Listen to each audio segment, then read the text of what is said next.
ஒரு திருடன் இருந்தான். அந்த திருடன் ஒரு வீட்டுக்கு திருட போனான். அங்க காவலுக்கு ஒரு நாய் இருந்தது. திருடன் அந்த வீட்டு பக்கத்துல போய் கூட அந்த நாய் திருடனை பார்த்து எதுவுமே செய்யல, வெறும்னே பார்த்துட்டே இருந்தது. திருடனுக்கா ஒரே குழப்பம், திருட போலாமா வேணாமான்னு. ஏன்னா உள்ள போன உடனே நாய் குறைத்து மாட்டி விட்டுருமோன்னு ஒரே பயம். இப்படி யோசிச்ச திருடன் முடிவா ஒரு ரொட்டி துண்டை வீசலான்னு வீசினான். அதை பார்த்த உடனே நாய் திருடனை பார்த்து சத்தம் போட்டு குறைத்து திருடனை மாட்டி விட்டுருச்சு. அப்ப அந்த திருடன் நாய் கிட்ட, நான் வீட்டு கதவு பக்கத்துல போகும்போது கூட நீ சும்மா வேடிக்கை பார்த்துட்டு தான் இருந்த, ஆனா நான் இலவசமா ஒரு ரொட்டி துண்டை போட்ட உடனே குறைத்த மாட்டி விட்டுட்டேன்னு கேட்டான். அதுக்கு அந்த நாய் சொல்லிச்சான், நீ வீட்டு பக்கத்துல வரும்போது கூட என் எஜமானோட உறவினர் அல்லது நண்பரா இருப்பேன்னு நினைச்சேன், அதனாலதான் சும்மா இருந்தேன். ஆனா நீ எப்ப இலவசமா ஒரு பொருளை கொடுத்தையோ நான் அப்பவே முடிவு பண்ணிட்டேன் நீ பெரிய திருடன்னு சொல்லிச்சான். வாங்க இந்த வார பதிவுக்கு போகலாம். தமிழ்நாடு திவாலாக போகுதுன்னு சொல்றேனே, அது எப்படின்னு கேக்குறீங்களா? இன்னைக்கு தேதிக்கு தமிழ்நாட்டோட மொத்த கடன் 3,15,000 கோடி. அதுல 25% மின்சார வாரியத்தோட கடன். மின்சார வாரியத்துக்கு மட்டும்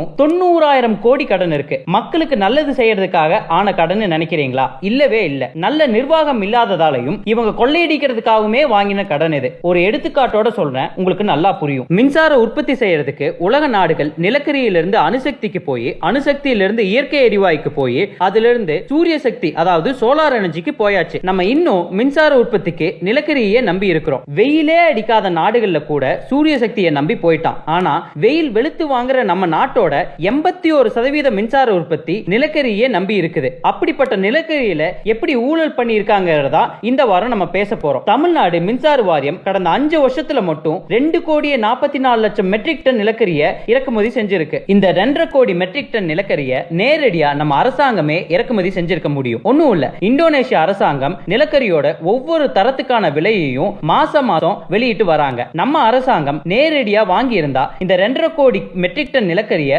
9,000 கோடிக்கு வாங்கி இருக்க முடியும். ஆனா இத அதானி குளோபல் பிரைவேட் லிமிடெட் போன்ற 5 நிறுவனங்கள் மூலமா 12,250 கோடிக்கு வாங்கி இருக்காங்க. இதனால மட்டும் நமக்கு ஏற்பட்ட நஷ்டம் 3,000 கோடிக்கும் மேல. Directorate of revenue intelligence DRI தன்னோட அறிக்கையில இந்தோனேஷியால இருந்து நிலக்கரி கொண்டு வரப்பட்டதாகவும், ஆனா விலை கூட்டி கணக்கு காண்பிக்க சிங்கப்பூர், துபாய் சென்று வந்ததாக பொய் கணக்கு காண்பிக்கப்பட்டுள்ளது என்றும், இதனால 50%க்கும் மேல அரசுக்கு இழப்பு ஏற்பட்டுள்ளதுன்னு தெல்ல தெளிவா அவங்க அறிக்கையில சொல்லி இருக்காங்க. DRI இதுக்கப்புறம் என்ன பண்ணிச்சுன்னா, அதானியோட சிங்கப்பூர் கம்பெனியிடம் இத பத்தின தகவல் தரும்படி கேட்டுச்சு. அதுக்கு அதானி சிங்கப்பூர் ஹைகோர்ட்ல ஒரு கேஸ் ஃபைல் பண்ணி இருக்கிறார். அதாவது தன்னோட சிங்கப்பூர் கம்பெனி பண்ணின நிலக்கரி ஏற்றுமதி பற்றிய தகவல் இந்திய அரசாங்கத்திடம் கொடுக்க தேவையில்லைன்னு சொல்லி இருக்காரு. இப்ப புரியும் நினைக்கிறேன் இதுக்குள்ள எவ்வளவு பெரிய ஊழல் மறைஞ்சிருக்குன்னு. தமிழ்நாட்டுல மட்டும் 3,000 கோடி ஊழல், இந்தியால கிட்டத்தட்ட 50,000 கோடி ஊழல். இதனாலதான் இந்தியா இன்னும் பிச்சைக்கார நாடா இருக்கு. தமிழ்நாட்டுல இத கச்சிதமா பண்ணது அதிமுகவோட முன்னாள் மின்சாரத்துறை மந்திரி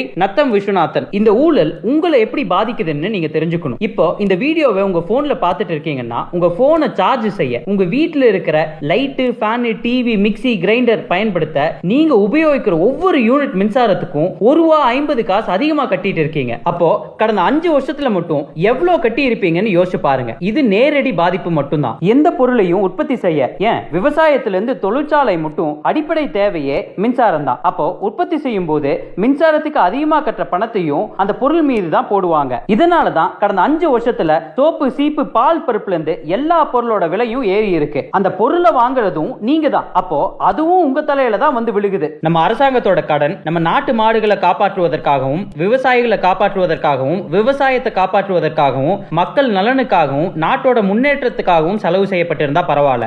எவனோ பாக்கெட்டுக்கு போகிறதுக்காக நம்ம ஏன் அந்த சுமையை ஏத்துக்கணும்? கொஞ்சம் யோசிச்சு பாருங்க. இப்ப அந்த குட்டி கதை புரியும்னு நினைக்கிறேன். அந்த திருட வேற யாரும் இல்ல, நம்ம அரசியல்வாதிகள் தான். அந்த ரொட்டி துண்டு நமக்கு கொடுக்கிற ஸ்கூட்டர், கிரைண்டர், டிவி, மிக்ஸி, ஆட்டுக்குட்டி, அந்த நன்றியுள்ள நாய், அதுதாங்க நம்ம இளைஞர்கள். போதும் வேடிக்கை பார்த்தது. அவன் தான் திருடன்னு தெரிஞ்சிருச்சுல்ல. நம்ம எஜமான காப்பாத்த, நம்ம நாட்டை காப்பாத்த, நம்ம வீட்டை காப்பாத்த, நம்ம அம்மா அப்பாவை காப்பாத்த கொஞ்சம் குறைங்க. கொஞ்சம் வெளியே வந்து இந்த ஊழலுக்கு எதிராக பேசுங்க, கத்துங்க.